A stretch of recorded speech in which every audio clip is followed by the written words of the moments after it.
क्या आपके साथ भी कभी ऐसा हुआ है कि आप अपने पार्टनर से बात कर रहे हो और सामने वाले इंसान ने आपको सीन पे छोड़ दिया है, या फिर आपने एक मैसेज डाला और सामने वाले इंसान ने सीन करके छोड़ दिया है, और ये सिचुएशन सच में बहुत पैनिक सा आपको लगा होगा कि यार ऐसा क्यों हो गया, कोई इंसान इस तरह से क्यों करता है। तो आज हम जानने वाले हैं कि 4 ऐसे रीजंस जिसकी वजह से एक फीमेल इस तरह की चीज़ें करती है, एंड इसके पीछे इस चीज़ से हम जो पैनिक होते हैं या हमारे अंदर बहुत सारे थॉट्स आते हैं और उससे हम जो परेशान होते हैं, उसके पीछे हमारे डीप साइकोलॉजिकल रीजंस क्या है जिसकी वजह से इस तरह की चीज़ें हमारे साथ होती हैं।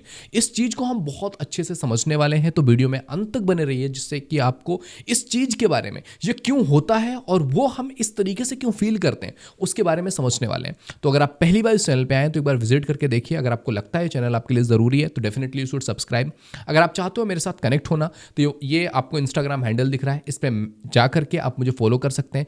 यहाँ पर मैं डेली लाइव आता हूँ, तो आप मेरे साथ कनेक्ट हो सकते हैं और आपके क्वेश्चंस हैं तो मेरे साथ वहाँ पे कुछ शेयर भी कर सकते हैं पब्लिकली।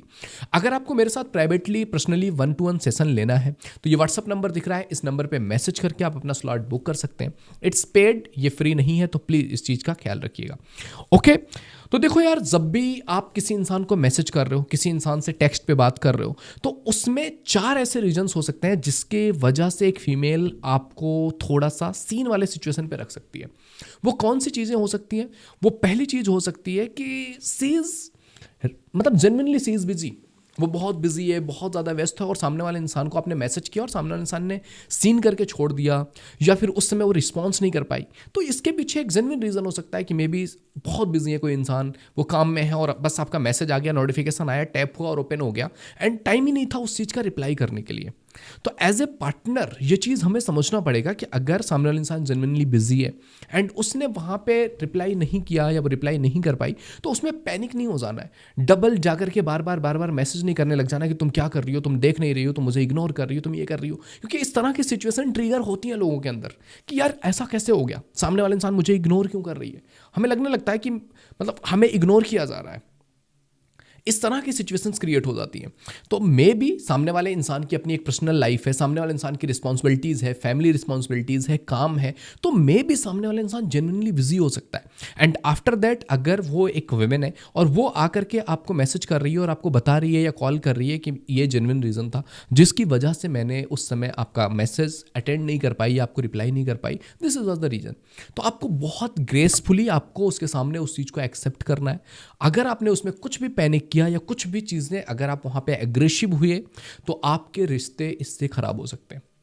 दूसरी सिचुएशन होती है ना कि जब आप एक इंसान के साथ रिलेशनशिप की शुरुआत करते हो, तो रिलेशनशिप के जो शुरू के 3 से 6 महीने का टाइम पीरियड है, शुरू से लेकर के 3 महीने तक, 6 महीने तक, ये जो टाइम पीरियड है ना, it is called dating phase. ये डेटिंग फेज कहा जाता है जहां पर आप एक इंसान को अभी समझ रहे हो, अभी आप सामने वाले इंसान को जान रहे हो, अंडरस्टैंड कर रहे हो, सामने वाले इंसान का बिहेवियर कैसा है, उसके थिंकिंग पैटर्न कैसे हैं, वो सोचते कैसे हैं, अभी आप जस्ट उस चीज़ के बारे में समझ रहे हो, जान रहे हो।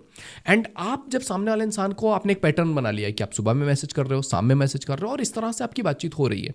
मे बी किसी दिन सामने वाले इंसान ने कुछ स्किप कर दिया कि मे बी शाम में बात नहीं किया, मैसेज नहीं किया, अब आप उससे अपनी वर्थ आंकने लग गए कि यार मेरी इंपॉर्टेंस नहीं है सामने वाले इंसान को।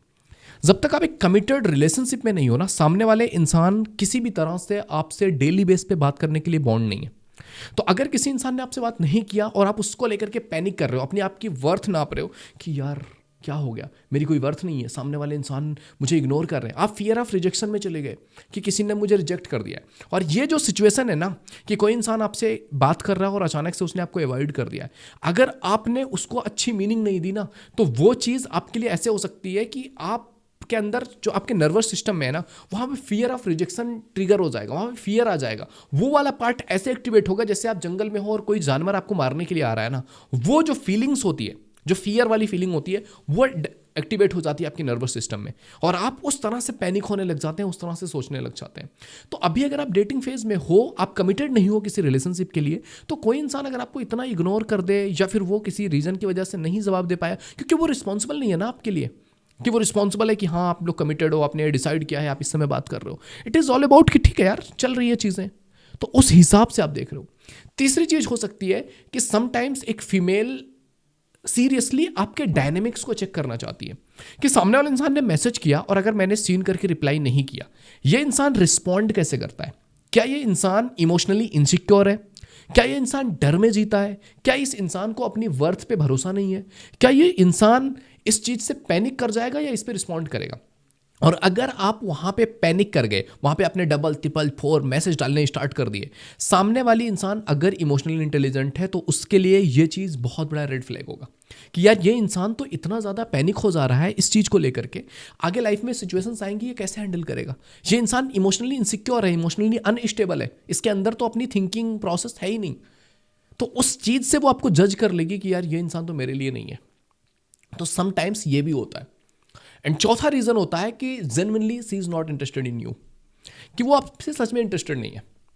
उसने आपको थोड़े टाइम डेट किया, अब उसे अच्छा नहीं लग रहा है, आप पे इंटरेस्टेड नहीं है और वो इग्नोर कर रही है।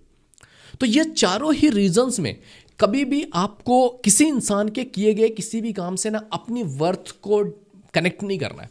जब आप अपनी वर्थ को कनेक्ट कर देते हो ना कि यार आई एम वर्थलेस, सामने वाले इंसान ने मेरा मैसेज इग्नोर कर दिया, मतलब वो इंसान मुझे समझते नहीं, मेरी कोई औकात नहीं है, मेरी कोई वैल्यू नहीं है। No, your worth is different. सामने वाले इंसान के एक्शंस या सामने वाले इंसान के किसी भी तरह की चीज से आपकी वर्थ डिफाइन नहीं होती है।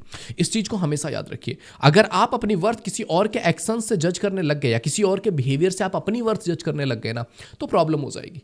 आप वहां पर अपने आप को इतना नीचा गिरा लोगे जो आप हो ही नहीं। तो मे बी ये जितनी भी सिचुएशंस हुई है, कोई इंसान आपके साथ किसी भी लेवल पर कोई चीज कर रहा है, वो रियल में प्रॉब्लम वो नहीं होती है। उस चीज को आप कैसे पर्सपेक्टिव से सोचते हो, कैसी अपनी थिंकिंग में लेते हो, वो चीज प्रॉपर डिसाइड करती है कि क्या होगा।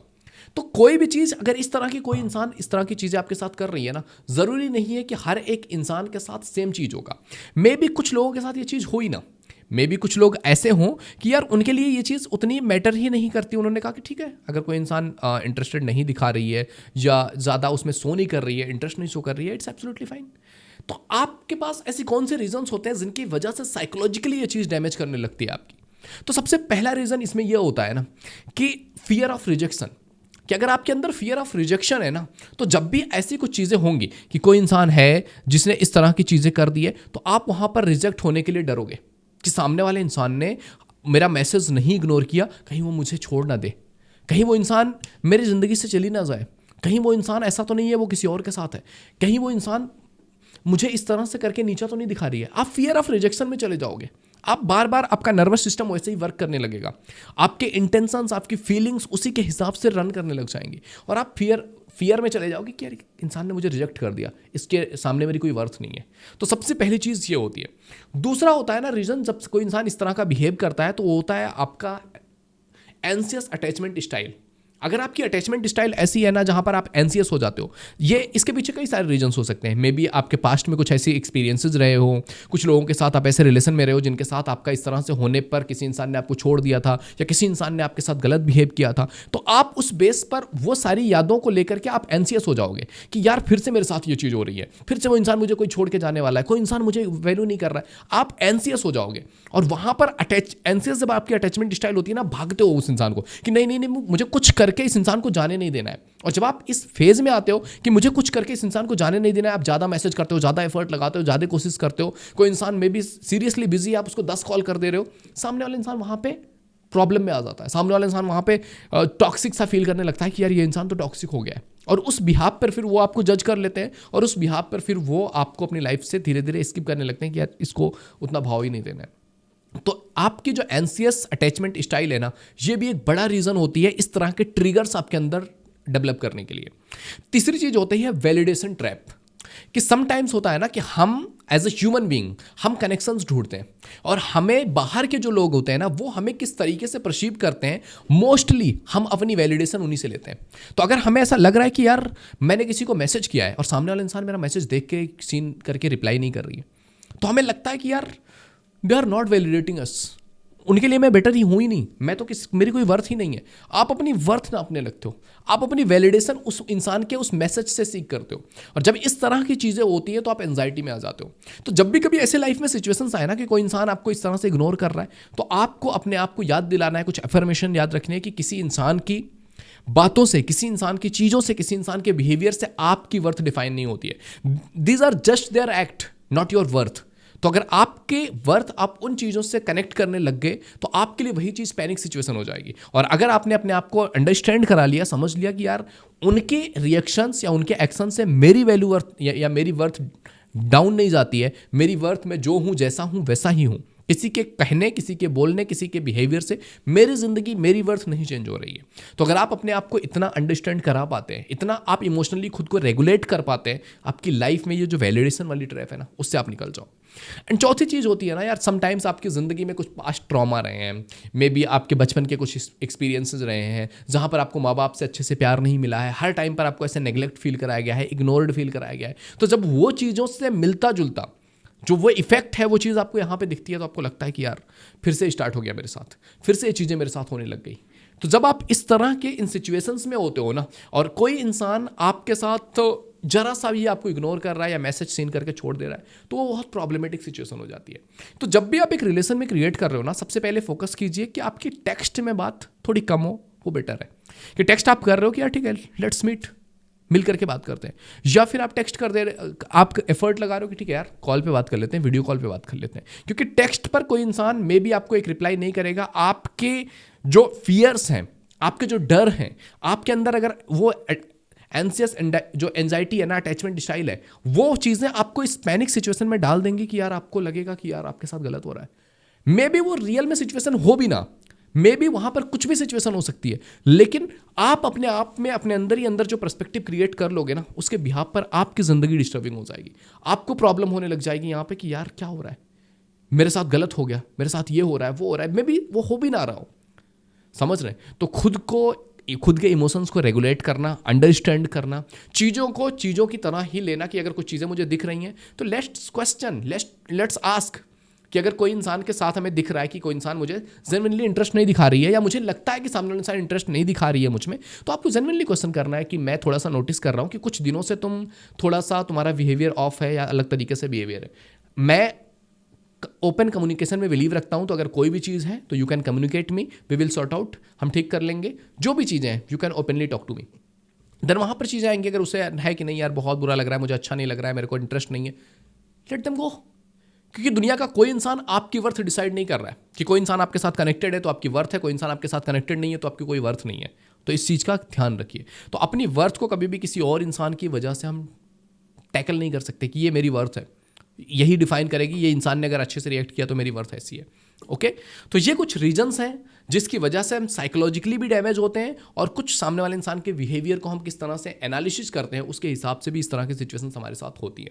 तो आई होप इस वीडियो से आपको काफ़ी कुछ सीखने को मिला होगा, काफ़ी कुछ आपके सिचुएशन के अकॉर्डिंग आपके अंदर कौन से फियर्स हैं, कौन सी चीज़ें हैं, डीपली आपको कौन सी चीज़ें हैं जो इतना परेशान कर रही हैं। जब आप खुद को देख पाओगे तो आप बेहतर तरीके से उसको रेगुलेट भी कर पाओगे। समझ रहे हैं? तो आइए मिलते हैं आपसे अगले वीडियो में। अगर आपको मेरे साथ 1-to-1 काउंसलिंग सेशन बुक करनी है तो व्हाट्सअप नंबर दिख रहा है, इस पर मैसेज करके आप अपना स्लॉट बुक कर सकते हैं। ओके, तो मिलते हैं आपसे अगले वीडियो में, तब तक के लिए जय हिंद, जय भारत।